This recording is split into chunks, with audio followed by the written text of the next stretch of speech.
The purpose of this podcast is simple. We want you to get to know your doctor before meeting them in person, because you're making a life-changing decision and time is scarce.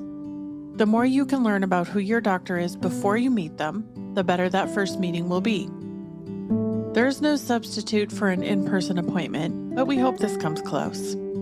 I'm your host, Eva Shea, and you're listening to Meet the Doctor.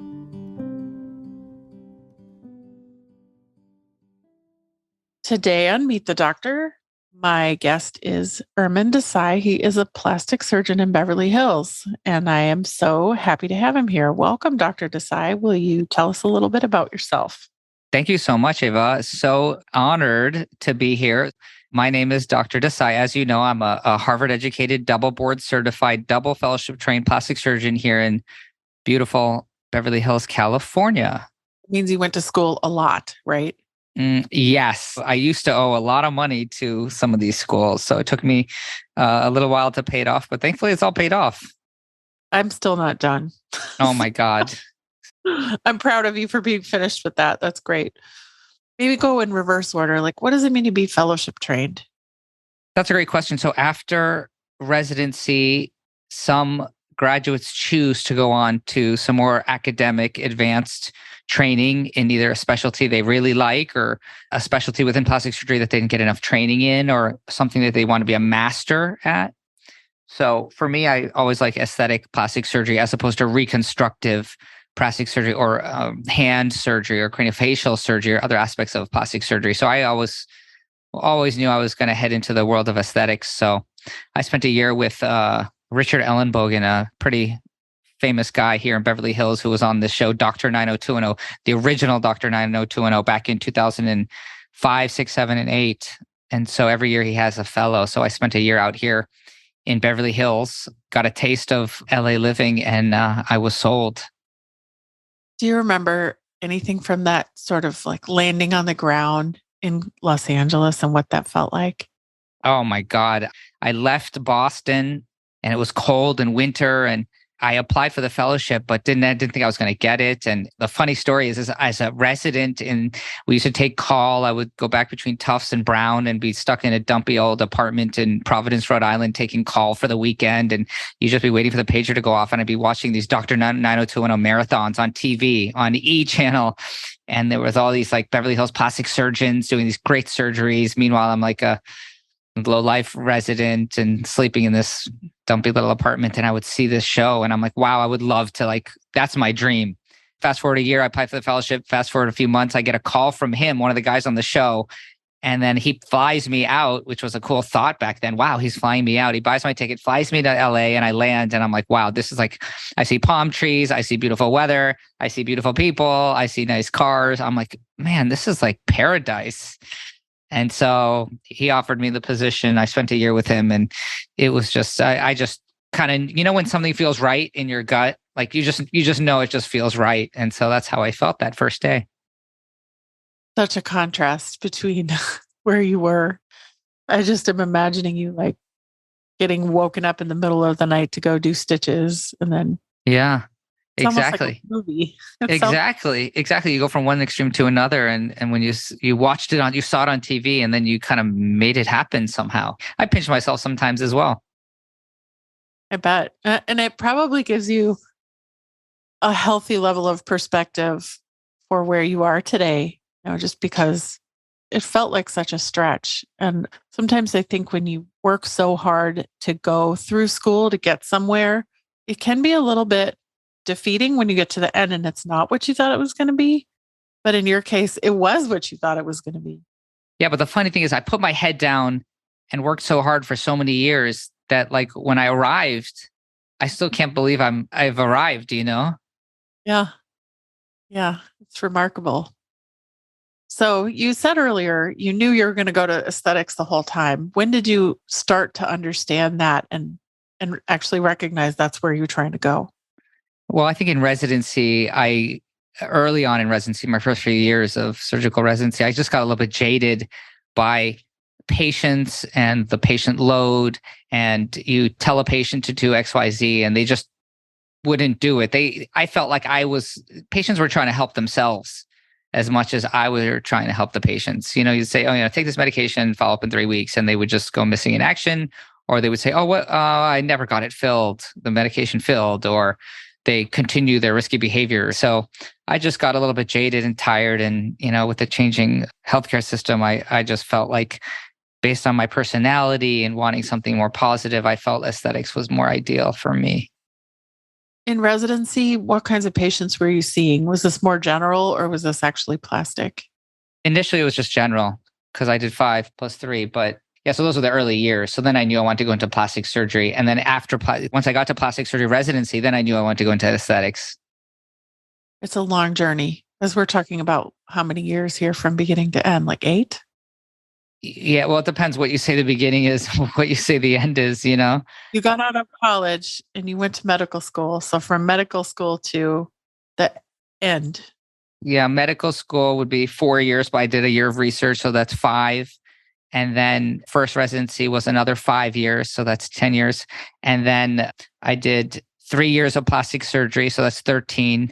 And then plus 1 more year fellowship here in Beverly Hills, so that's 14 years since the start of medical school, But, I took 2 years off after college, so it's another 2 years. And then college was 4 years. So I think it's about 20 years since graduating high school. It's about 20 years. Yeah. So that's why when I say put your head down and you just go, when it's time to come out of the water and put your head up, you're like, oh, wow, I can't believe I'm here.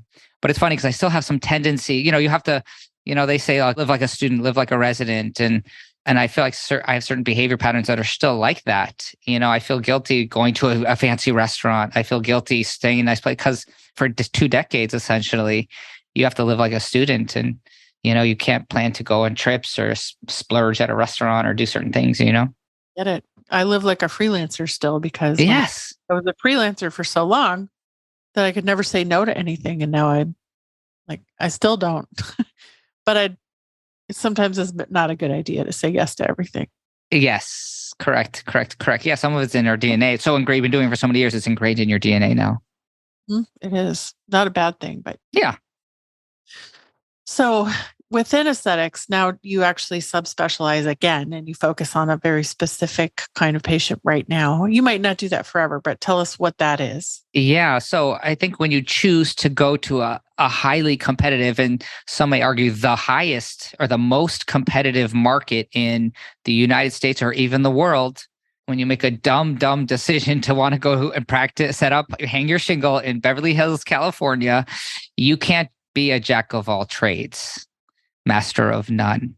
You have to have a niche in order to survive, because there are 25 plastic surgeons in my building, and there's probably about 100 plastic surgeons within 3 streets.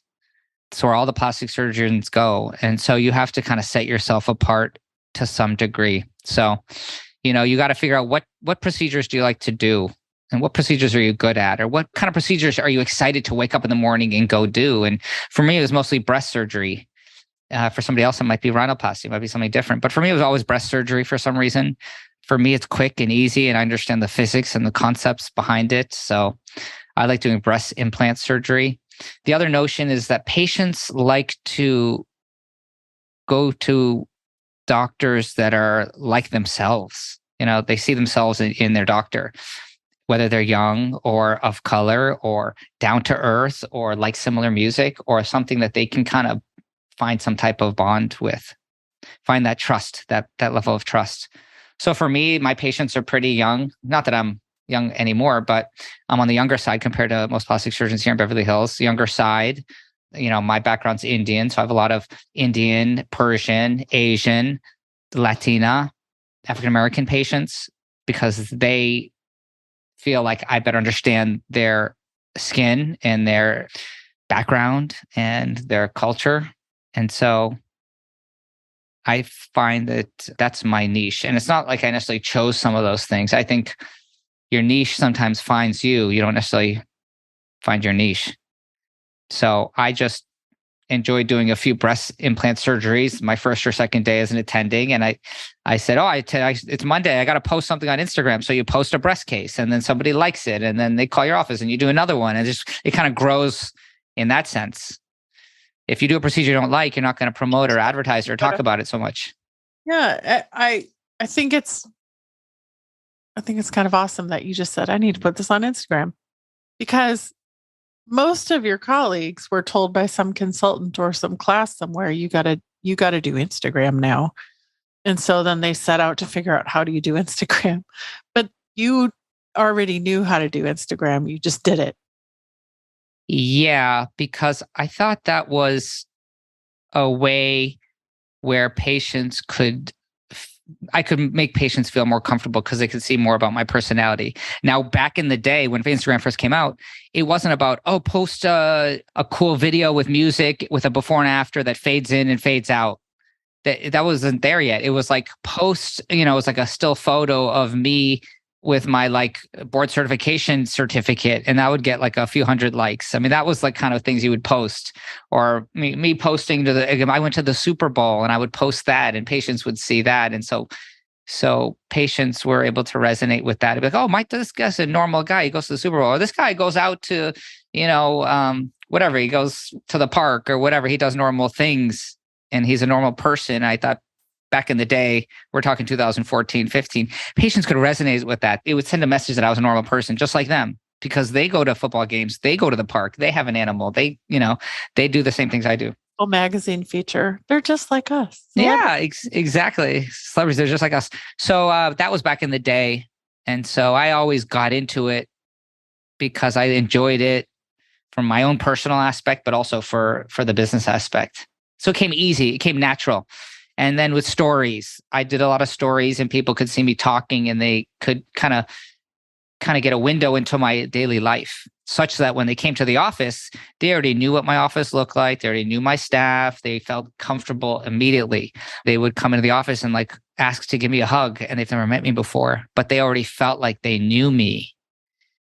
So it looks like you also love to take photos of yourself with famous people. Well, I come from a small town in Boston where some of these famous people don't, like, you only see them on TV.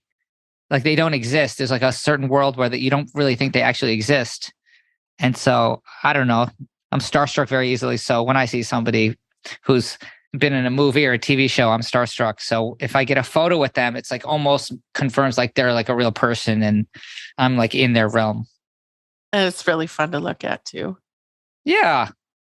Yeah, your account it's really beautiful. The photos are beautiful and the women are beautiful. And Oh, you are so kind. Thank you for your kind words. it also has a level of simplicity to it that I think is just really authentic. And so one thing we think about a lot as plastic surgery marketing people is, does the aesthetic you see online match what happens when you come into the office?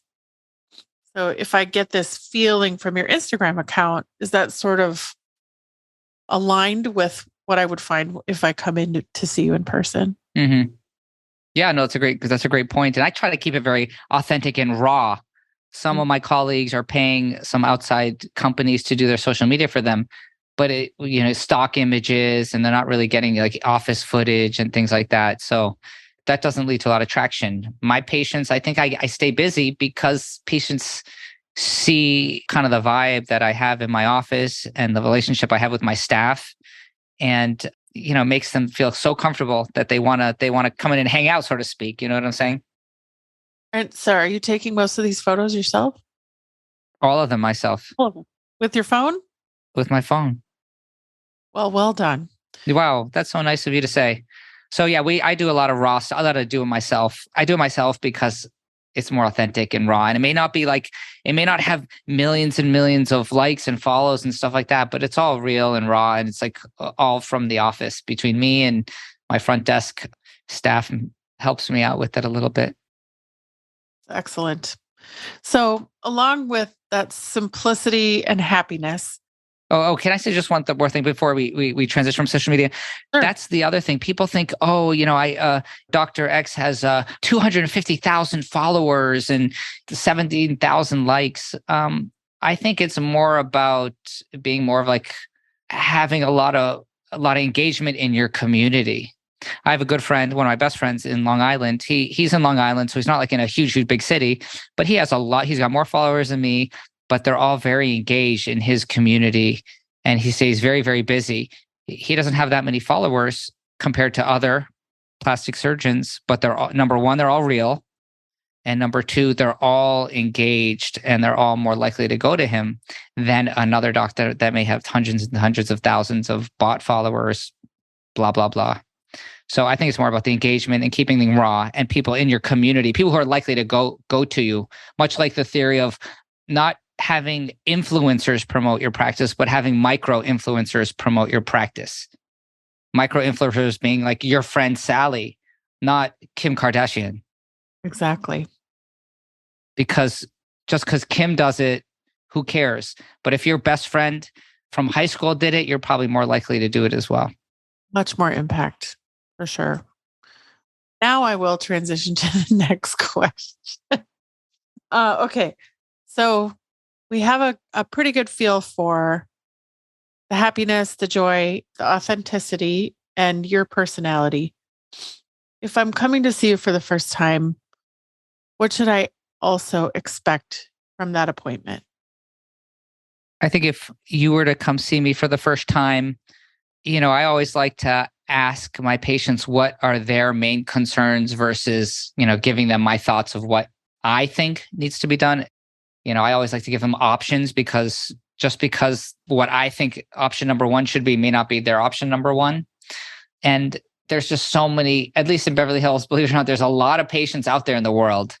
And so if I don't think I can make a patient happy, I let them know that. And there's no worse feeling in the world than a patient who's upset at you or mad at you or feels like you did something against their wishes or is not happy with the results, whether it's from the scar or the size of their implants or the, minimal results. I'm very transparent here. I just don't like unhappy patients. It's not worth my time to deal with them afterwards. Mm-mm. You've probably done thousands of breast augmentations at this point. Oh, yeah. So you're very good at sizing and helping people with sizing. Yeah, it's almost like a next level thing for me now. A lot of people do based with measurements and spend hours, but for me, it's like I have this next level sense of what size is ideal for them just within talking to them and looking at them and examining them. Yep. It's like a beautiful mind, right? Yeah. The calculation goes into my brain and then it spits out a certain number. There's a lot of controversy around implants just in the last year or two, maybe. And that I've seen this happen a lot where someone posts that they've got breast implants and they're happy. And then a bunch of other people will get upset with them and say, breast implants poisoned me and I had to have mine out. But I do want to ask you, if you don't mind, what your perspective is on the breast implant illness situation. That's a fantastic question. I'm happy to chat about it. I see some of those patients as well. And I let them know that nobody is discrediting the fact that they have these symptoms. That, of course, they are foggy brain. They are fatigued. They do have muscle and joint pain. They are tired all the time. But there's no I tell patients there's no scientific proof it's related to the breast implants. However, I'm happy to assist with the removal of the implants if that's what they wish. So I'm not discrediting their symptoms, but I do let them know that that I'm happy to help them and get their implants removed, but there's no guarantee that will assist with the alleviation of their symptoms. The next follow-up with that is, what have I found? I found that in maybe half of the patients by maybe 1 or 2 or 3 months, half of the patients, most of their symptoms are resolved. The other, it didn't really change too much. Yeah, I think some of the theories are that there is something else going on and that it's a combination of things and not just any one cause. So, it's still a really complex issue that we're sorting out. And I think being transparent with the answers is really significant for people who have questions about it. And you can't just pretend it's not happening because it's all over the internet, right? I like to agree with you 100%. That's very well said. Okay. So what would you like listeners to take away from listening to this podcast today? I think if your listener is a provider, because I know there's some providers listening, I would say you got to find what makes you happy in life, whether it's a good city to work in, a good type of medicine you practice, or good procedures that make you happy. I'm the type that I want to be a doctor and practice medicine until I'm dead. I met with somebody recently. He said, "Oh, so what age would you want to retire?" I don't want to retire because I love what I do. So I'm trying to spread kind of like the Tom Brady, that I'm on the Tom Brady track. I want to do what I love and love what I do for decades, as long as I can. And so that's why I've kind of tailored my life into doing the procedures I like to do. I stopped working, Saturdays and Sundays a little bit more, because now I'm thinking this is a marathon, not a race. So for the patients out there listening, I think that it's important to, if you're looking for a doctor, find a doctor that's really passionate about what they're doing. Find a doctor that things come very natural to them. For me, social media comes natural. Doing breast surgery comes natural. Having conversations like this podcast right here comes super natural. I feel like I'm talking to you at a coffee shop, or we're talking at the W Hotel like we did 2 weeks ago. So, you just got to find somebody that's really excited about, the things they do. And I think you'll find that you'll get really nice results. I think true for anything, not just medicine, but yeah, I agree. Okay. Last question, the toughest one probably. What do you like to do outside the office these days? That's a really fantastic question, because, it's hard for me to answer that because I just love what I do. I don't feel like I have a job. I don't feel like I punch in, punch out. But outside of the office, I actually started playing tennis this year, because I don't really like to work out like at the gym so much. I find it a little bit boring. Actually, I was talking to a patient maybe 2 years ago, older patient, fell. I repaired a laceration in the ER. And then I saw him in follow-up, and he said he was going on a trip, and he packed his tennis rackets. And he's like, "Yeah, I play tennis, and I bring my tennis rackets everywhere I go." I said, "Wow, that's so cool that you go on vacation with your wife and you both pack your tennis rackets so you can work out while you're on vacation." And he said, "Yeah, I've been playing." And he was an older gentleman. He's like, "I've been playing for decades." I said, "Wow, what a great sport to pick up and do it for the rest of your life and have it as a workout, but not really feel like you're working out." Yeah. So that made me think about, hey, I should pick up tennis. So I started playing, and now I play every single Saturday instead of operating or seeing patients. I feel guilty about that, but I'm actually on the tennis court literally every Saturday, and I can do that here in sunny California. So that's like my new thing, and I'm getting pretty good at it. I'm trying to learn how to be a better surfer here now that I live in Southern California. I like reading magazines. I like more like gossip magazines, celebrity magazines. Hence all my celebrity selfies. And then I like to go to a lot of plastic surgery meetings. There's a few in Vegas every year. I'm going to Miami next month. So that's my thing. Yeah, I'll see you there. Can't wait. Where can we find more information about you? You said Instagram, but what's your handle? It's at Desai Plastic Surgery. That's DESAI Plastic Surgery. That's the best place to DM me, watch my stories. I'm happy to answer any questions or provide any advice to anybody looking. Sounds great. Thank you. Thank you for sharing all your stories with us. And I feel like we really do know you better now. And that's the point of this podcast. Well, I want to say you are a fantastic interviewer. Thanks for setting up this podcast and teaching me more about podcasting. I agree with you. The future is bright with podcasting, and is something we should all get into. I cannot agree more. If you're considering making an appointment or are on your way to meet this doctor, be sure to let them know you heard them on the Meet the Doctor podcast. Check the show notes for links, including the doctor's website and Instagram, to learn more. Are you a doctor, or do you know a doctor who'd like to be on the Meet the Doctor podcast? Book your free recording session at meetthedoctorpodcast.com. Meet the Doctor is made with love in Austin, Texas, and is a production of The Axis, TheAxis.io.